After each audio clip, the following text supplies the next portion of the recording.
camarades présidents et présidentes des instances du parti, camarades membres de la direction du parti, camarades militants, militantes, mesdames et messieurs les journalistes, hommes et femmes des médias, vous toutes et vous tous qui suivez cette émission en direct, soyez salués et merci d'être là. Le thème de ce numéro 28 de la tribune que je vais animer porte sur le discours de son Excellence, Monsieur le Président Laurent Gbagbo à Bonoa, et plus particulièrement sur son appel au rassemblement.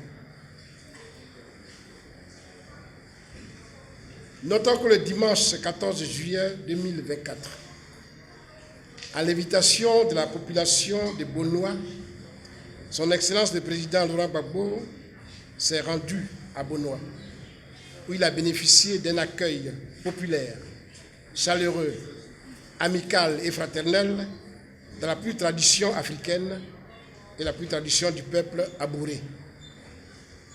Je profite de l'occasion que vous m'offrez pour réitérer des remerciements sincères de son Excellence le Président Laurent Gbagbo au roi de Bonoa, Sa Majesté Nana Miesan Kakou Venance et sa notabilité, à l'ensemble des chefs traditionnels de Bonoa, de Yaou et de la région du Sud Comoé, ainsi qu'à leur population pour l'accueil fraternel et chaleureux qu'ils lui ont réservé. Je réitère les remerciements du président Laurent Gbagbo aux membres de sa classe d'âge, les Noudjou Atibele, et au révérend Crédit Valérie François Nobou, prédicateur supérieur de l'église Ariste du Sud Comoé et le prédicatoriat de Benoît. Ces remerciements aux maires de la commune de Bonoa, aux camarades Ekra Elidje et l'ensemble du comité d'organisation, ainsi qu'aux militantes et militants et ses partisans, et à toutes les structures du parti pour leur extraordinaire mobilisation. Je réitère aussi le message de soutien et de solidarité à toutes les victimes des crises successives qui endeuillent notre pays. Le président Laurent Gbagbo les assure de son soutien personnel et du soutien du PPACI. Je réitère les vœux du président Laurent Gbagbo pour le prompt rétablissement aux camarades blessés dans l'accident de la circulation intervenu sur le chemin de retour. Ayant dit cela, chers amis, nous allons parler maintenant du meeting du président Laurent Gbagbo à Bonoa. Comme d'habitude, le meeting animé par son Excellence le président Laurent Gbagbo a tenu toutes ses promesses, aussi bien dans la forme que dans le fond. Dans la forme, il s'est mis dans la position d'un père de famille pour s'adresser au peuple de Bonoa parce qu'il se sentait visiblement en famille à Bonoa, chez Kadjo Amagua.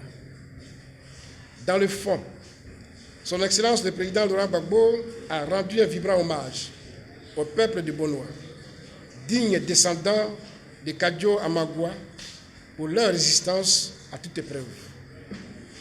Il a profité de cette occasion pour faire un cours d'histoire à l'auditoire en rappelant la résistance de Samori Touré et de Kadjo Amagua, qui furent déportés au Gabon par l'armée coloniale, comme lui, Gbagbo, fut déporté à La Haye par la communauté internationale. Vous remarquerez que c'était tout un symbole. Tout un symbole. La suite du discours du président a tourné autour de l'actualité politique et sociale, relativement à la malgouvernance du pouvoir qui engendre la souffrance des Ivoiriens dans tous les domaines. On pourra citer la cherté de la vie, les disparitions, la non-gratuité de la carte nationale d'identité, comme si le citoyen devrait acheter sa citoyenneté pour exister. On pourrait parler aussi des impacts des impacts environnementaux et sanitaires de l'extraction de l'or et de l'orpaillage. De tous les sujets traités, l'appel au rassemblement lancé par son Excellence le Président Laurent Gbagbo a retenu l'attention des Ivoiriens parce que très attendu à ce moment précis de notre histoire. Quels sont les fondements de l'appel de Bonoa? Près de 15 ans après, où en sommes-nous exactement avec la gouvernance actuelle? En vérité, le constat est amer. La politique se confond ici avec l'affairisme. Les scandales s'accumulent. La cherté de la vie et les souffrances des populations sont banalisées. Les déguerpissements se démultiplient sans mesure d'accompagnement. Les élections sont dévoyées avec une commission électorale dite indépendante à la solde du pouvoir en place. Les partis politiques sont braqués. La citoyenneté est achetée avec une carte nationale d'identité hors de prix. Les suicides sont devenus le lot quotidien des Ivoiriens. Les péages routiers pullulent de partout. L'endettement exponentiel hypothèque la vie de plusieurs générations d'Ivoiriens. La Côte d'Ivoire va droit dans le mur. La Côte d'Ivoire va droit dans le mur si elle n'y est pas déjà. Le flux grossit. Son débit augmente. Il faudra forcément mettre fin à une telle dérive. Voilà pourquoi, le 14 juillet 2024, depuis Bonoa, après une analyse sémiotique de toutes les souffrances du peuple ivoirien, le président Laurent Gbagbo a lancé un appel à ce terme. Il faut que ce gouvernement ne soit plus là en 2025.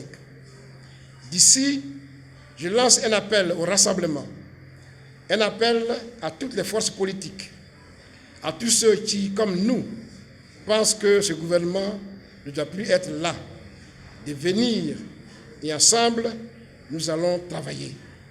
J'ouvre mes bras et j'appelle mes collaborateurs à accepter de discuter avec tous ceux qui veulent nous rejoindre dans ce combat. Mais je veux une discussion franche, une discussion sincère, une discussion honnête. Voilà, chers amis, voilà l'appel de Bonoa. Pourquoi Bonoa? Il est important d'indiquer le choix historique de Bonoa et de la place Kadiou Amagua. Lorsqu'on n'est pas un esprit chagrin, on doit savoir que Bonoa est une ville de résistants. Le président Laurent Gbagbo l'a prouvé en citant l'Africain Samori Touré et l'Ivoirien Kadiou Amagua, qui est originaire de Bonoa. Ces deux personnalités africaines, ce qui les relie, c'est bien leur appartenance à l'Afrique de l'Ouest. Ces deux résistants à la pénétration occidentale, à la colonisation et à la destruction de nos cultures qui font qu'aujourd'hui, nous sommes pratiquement sans repère historique. En choisissant Bonoa pour lancer son appel, le président Laurent Gbagbo veut dire exactement ce que nous sommes. D'abord, parce que lorsqu'on ne sait pas ce qu'on est, on ne sait jamais où on va. Il vient de le prouver en acte. Lorsqu'il arrive à Bonoa, il affirme que c'est une terre de résistance. Le militant qu'il est lui-même. Cela dit, de cette terre de la résistance, Laurent Gbagbo a appelé tous ceux qui sont épris de démocratie. La raison est toute simple. Lorsqu'on veut élargir sa base électorale, ce sont des principes, ce sont des opérateurs, ce sont des facteurs démocratiques qu'on met en avant pour accéder au pouvoir de manière convaincante, pour éviter de contraindre les populations comme cela a été le cas en 2011 avec le RHDP. En 2025, il faudra prendre le pouvoir de façon démocratique. C'est pourquoi il est important d'élargir sa base électorale. L'appel s'adresse à qui? Le président Laurent Gbagbo n'appelle pas la gauche seulement. Il n'appelle pas uniquement les progressistes à venir à lui, mais il appelle le peuple de Côte d'Ivoire, de tous bords, religieux ou politiques, tous ceux et toutes celles qui partagent les aspirations de rupture des peuples ivoiriens et africains. Cet appel n'est pas nouveau, comme veulent le faire croire les opinions négationnistes des évidences. À la création du PPACI, son Excellence le président Laurent Gbagbo avait déjà lancé un appel au rassemblement. Des partis politiques et des personnes non affiliées au préalable à des partis politiques y ont répondu favorablement. Et on rejoint le mouvement fédérateur des forces de rupture lancé par le président Laurent Gbagbo. L'appel des Bonois, aussi solennel qu'il paraît, est un appel de la volonté que le président Laurent Gbagbo n'a de cesse d'exprimer depuis son retour de déportation. Cette fois-ci, il a pris soin de préciser les contours de son appel quant au destinataire. Il précise que son appel s'adresse à toutes les personnes de bonne foi qui veulent mener avec lui ce combat loyalement et sans petit calcul personnel. Les précisions du président Laurent Gbagbo sont importantes. La Côte d'Ivoire va mal et il faut de l'engagement et de la détermination pour la faire sortir de l'impasse dans laquelle elle s'engage. Le président Laurent Gbagbo a décidé que le régime RHDP soit défait en 2025. Il sera ainsi avec la volonté de toutes les personnes de bonne volonté qui ont pleine conscience des mutations du monde et des enjeux des élections de 2025. Dans son appel, Gbagbo insiste en indiquant les conditions. Il faut être franc, sincère, honnête. Il ne demande pas que des gens viennent devenir Laurent Gbagbo. Non. Il veut qu'ils viennent dans la franchise, dans l'honnêteté et la sincérité, pour qu'ensemble, ils trouvent le génie ivoirien qui est nécessaire pour le succès de la noble ambition. Nous éviterons ainsi les erreurs du passé. Il faut rappeler que son Excellence le président Laurent Gbagbo a toujours œuvré pour le rassemblement des forces politiques pour mener ensemble, avec plus d'efficacité, les luttes démocratiques qui s'imposent à nous. Ce fut le cas. La gauche démocratique en 1990, le Front républicain en 1995, le rapprochement avec le PDC-RDA pour la réconciliation nationale en 2018, l'appel aux forces progressistes à l'occasion de la création du PPACI en 2021. Camarades, à partir de l'appel de Laurent Gbagbo, tous ensemble, il faut que nous soyons tous ensemble pour un rassemblement franc, sincère et honnête. En avant, avec CAP 2025, je vous remercie pour votre aimable attention. Bien. Les polémiques disent que l'appel du président est venu en retard. C'est bien ça. On dit vaut mieux tard que jamais. C'est ce que l'adage dit. Mais au lieu de dire vaut mieux tard que jamais, je voulais juste dire que le président Laurent Gbagbo, il a une claire vision de ce qu'il fait en politique. Et si vous lisez bien le signe des temps, il a toujours été l'homme de son temps. Je l'ai dit à certaines occasions. C'est-à-dire, il ne fait rien au hasard. C'est un historien, donc il tient compte de l'histoire dans toutes ses actions politiques. Qui a dit que l'appel vient tard? Ou bien l'appel est tardif? Qui l'a dit?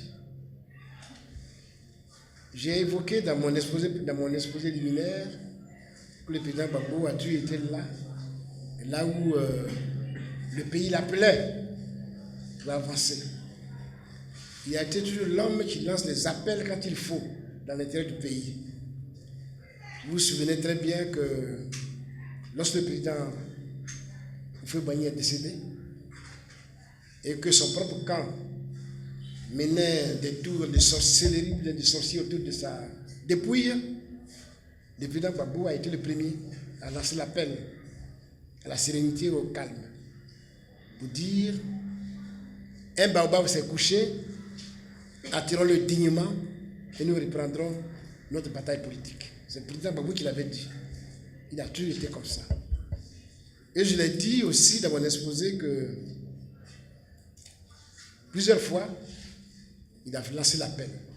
Mais par rapport à ce que vous dites, et comme c'est l'actualité, je veux dire que le président Gbagbo était déjà en prison à La Haye quand il a lancé l'appel à la réconciliation nationale en Côte d'Ivoire. Il n'a peut-être pas bien lu ou écouté ce que j'ai dit, mais c'est à partir de cet instant-là que nous autres, Front Populaire d'avant, PPACI aujourd'hui, nous sommes rapprochés du PDCI-RDA. Et nous avons conclu ce que vous avez appelé, peut-être par déformation, alliance. Qui n'était pas en réalité l'alliance, c'était un rapprochement. Mais c'était pour faire la réconciliation. Il était déjà en prison. Et quand il est venu, on a poursuivi la mission. Mais le président Laurent Gbagbo est arrivé en Côte d'Ivoire le 17 juin 2021, si j'ai bonne mémoire. C'est bien ça, hein? 17 juin 2021. 3 mois plus tard, mais je vais dire même avant ces 3 mois, mais 3 mois plus tard, il a créé un parti politique qu'on appelait PPACI. Avant ça, il a lancé l'appel à toute la Côte d'Ivoire, à tous les Ivoiriens, pour venir à lui, pour créer un nouvel appareil de lutte. C'est le président Gbagbo. Ce n'était pas encore le 21 octobre, c'était avant. À un comité central, j'oublie exactement la date, qui a eu lieu à Trècheville, pour parler de la culture. 9 août, merci beaucoup. Donc voilà l'homme. À chaque fois que les problèmes se posent à la Côte d'Ivoire, il prend des décisions et il fait appel au rassemblement. Il n'agit jamais seul. Donc si les gens disent que ça devient tard, ils ne connaissent pas l'histoire politique de la Côte d'Ivoire. Mais je leur constate ça, c'est leur opinion. Et je vais dire, moi, que le président Laurent Gbagbo, depuis La Haye, où il était en prison, déporté, après sa déportation, quand il est revenu, il a été le premier à lancer l'appel aux Ivoiriens. Alors s'ils n'ont pas répondu à ce moment-là, c'est leur problème. Mais j'avais dit à l'époque, parce que j'ai eu la chance de présider le congrès constitutif, c'est bien ça. Voilà, donc, par exemple, merci beaucoup. Ce retard-là, c'est par rapport à quoi? Ce retard-là, c'est par rapport à quoi? C'est la question que j'aurais pu me poser au début.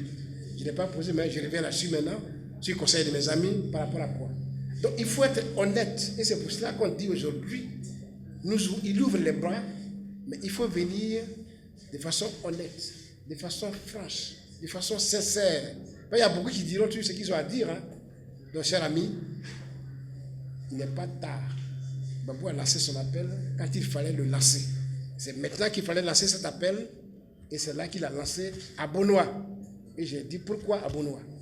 Donc on peut s'en tenir à ça. L'objectif principal, c'est que nous avons en face de nous un groupe de personnes, un groupe d'amis, un groupe de familles qui gèrent notre pays de façon clanique. Et j'ai évoqué la litanie de tout ce que nous voyons comme tard vis-à-vis de cette malgouvernance. Par rapport à ça, il faut que les Ivoiriens se mettent ensemble pour booster, hors d'état de nuire, ces gouvernants actuels. Donc la mission principale de l'appel de Laurent Gbagbo, c'est de dire, mettons-nous ensemble pour dégager ce pouvoir-là, de façon démocratique. Il faut qu'on soit clair, de façon démocratique. Et comme en démocratie, il faut se compter, il veut compter sur les Ivoiriens qui pensent comme lui. Maintenant, si tu arrives, que tu ne penses pas comme lui, on le saura, mais ce n'est pas la peine de venir. Ce n'est pas la peine de venir si tu ne penses pas comme lui.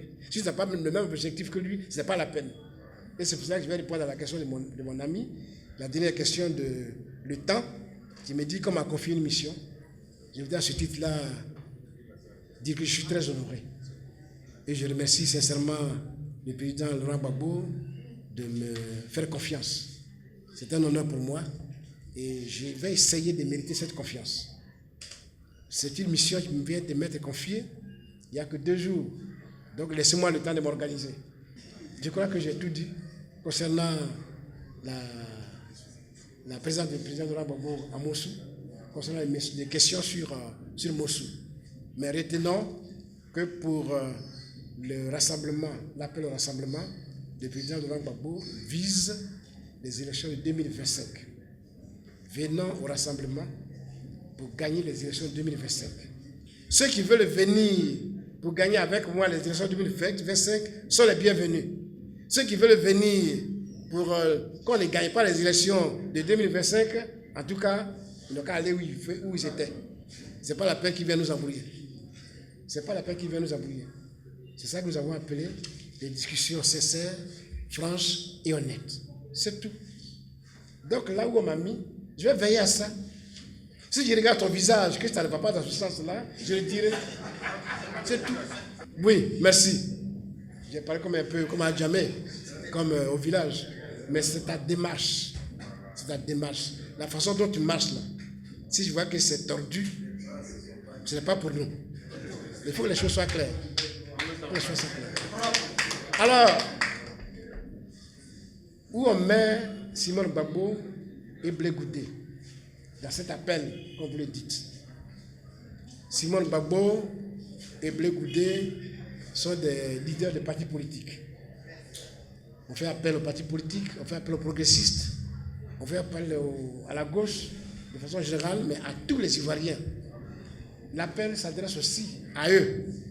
S'ils estiment le besoin de venir à nous pour qu'on discute, ils sont les bienvenus. Il n'y a rien d'autre à dire. Chers amis, je vous remercie.